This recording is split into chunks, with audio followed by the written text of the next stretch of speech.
आप जानते हैं कि कांग्रेस पार्टी और हमारे इंडिया गठबंधन से बहुत प्रतिकूल माहौल में चुनाव लड़ा। सरकारी मशीनरी ने कदम कदम पर अवरोध डाला।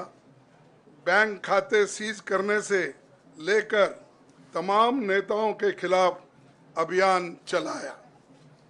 फिर भी शुरू से आखिर तक कांग्रेस पार्टी का कैंपेन सकारात्मक था, पॉजिटिव था। हमने महंगाई, बेरोजगारी, किसानों और मजदूरों की बदहाली और संविधान संस्थाओं का दुरुपयोग जैसे विषयों को केंद्रीय मुद्दा बनाकर हम जनता के सामने गए थे। इन मुद्दों पर बड़ी संख्या में लोग हमसे जुड़े, हमारा समर्थन किया।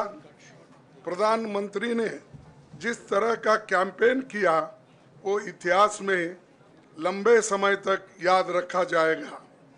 कांग्रेस के घोषणा पत्र के बारे में मोदी जी ने जो झूठ फैलाया, जनता ने उसे समझ लिया।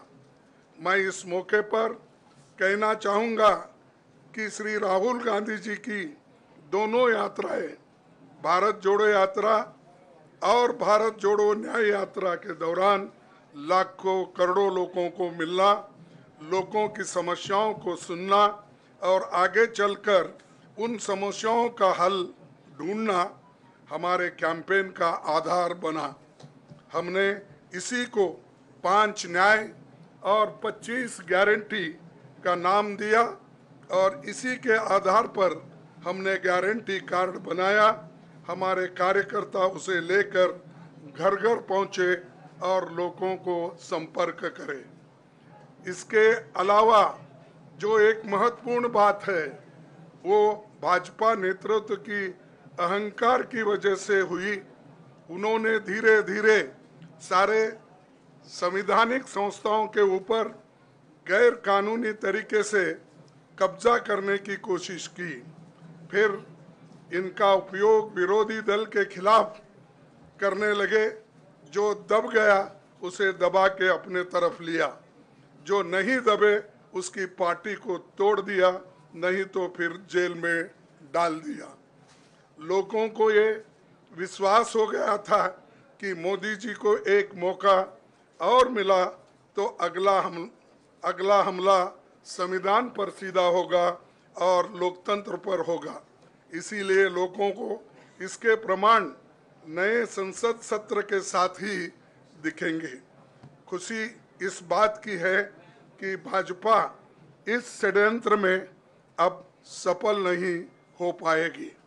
मैं इस अवसर पर सीपीपी चेयरपर्सन श्रीमती सोनिया गांधी जी, हमारे लोकप्रिय नेता राहुल गांधी जी, प्रियंका गांधी जी का विशेष मैं धन्यवाद करना चाहता हूं।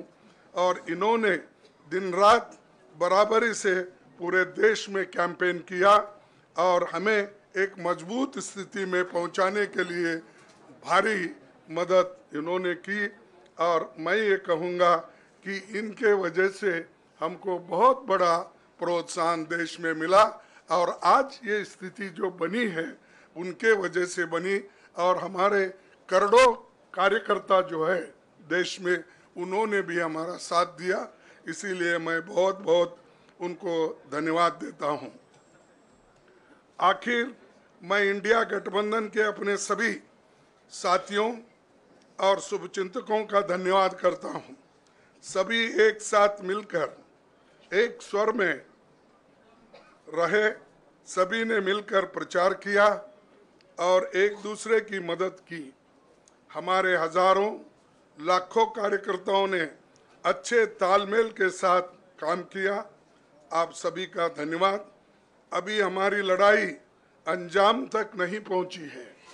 हम सबको आने वाले दिनों में इसी तरह लोगों के अधिकारों के लिए, संविधान की रक्षा के लिए, लोकतंत्र के बचाव के लिए, देश की तरक्की के लिए, सीमाओं पर सुरक्षा के लिए लड़ते रहना चाहेंगे।